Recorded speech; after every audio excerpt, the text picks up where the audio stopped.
These are basic signs that every believer should carry.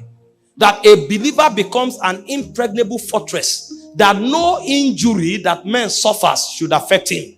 Whether the ones that are external or the ones that are internal, there should be a wonder about his life that makes it impossible for him to become a victim, whatsoever be the case. And just in case there is another person who is injured, he has the capacity to transmit health and vitality to that person.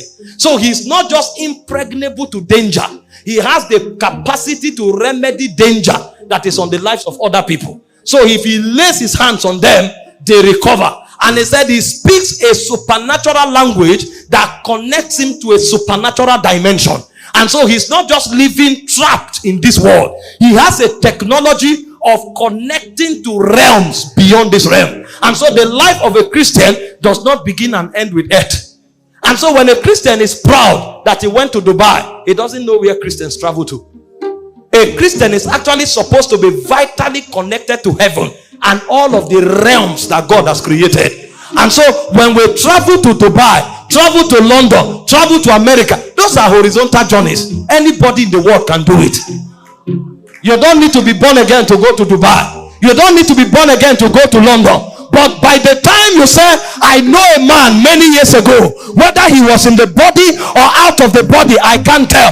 But that man was carried to the third heaven. You are talking about a Christian. Because we don't only travel horizontally, we also travel vertically. It's only a Christian that can tell you there is a first heaven, there is a second heaven, and there is a third heaven. Because he has the capacity to download realities from civilizations that are yonder. That's why we are a wonder. We know what the world don't know, and we go to where the world cannot go. It's called the Christian life. And this is the basic. That means everybody in this room should be able to travel in the spirit. Hope you know that witches have been able to preserve their heritage. If this was a meeting of witches, nobody will come here with a car.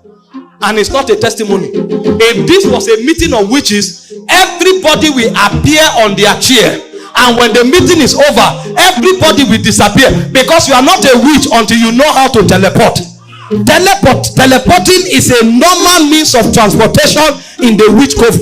But we have Christianity here where we are still quoting Philip was carried by the Spirit from Samaria to the wilderness, from the wilderness to Azoto. And when we want to talk by location, we go and call Enoch, we go and call Elijah, we go and call Philip. A time must come when you tell the person, I will be with you by 2 a.m. And when it is 2 a.m., you are there.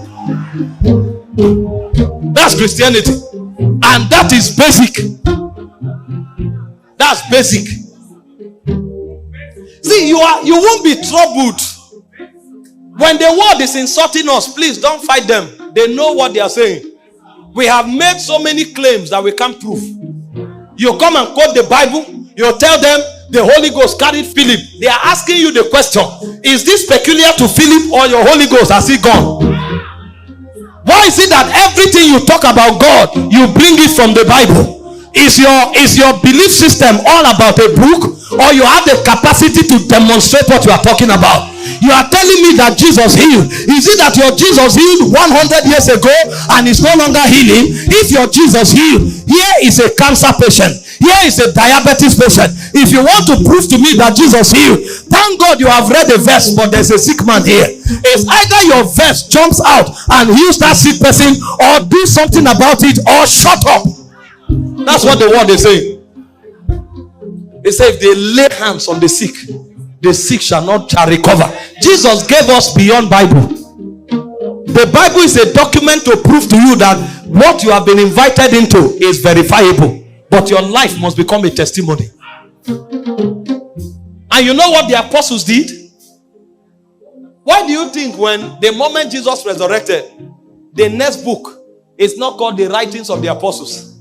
It's not called the speakings of the apostles. The next book is called the Acts of the Apostles.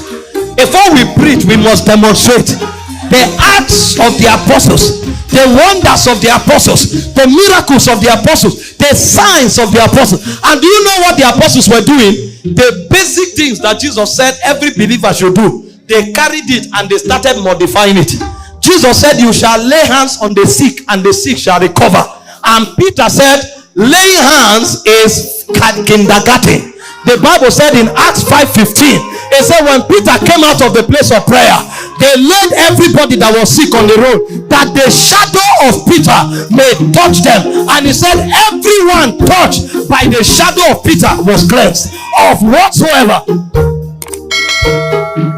We are still doing doctrine of laying on of hands, when even the first generation church advanced the technology from lay hands to laying shadow. And Paul said even shadow is a limitation, because you will need my shadow if I'm present. You will need my shadow if the sun is out. What if there is no sun, and what if I'm not around? Paul now went to the handkerchief technology.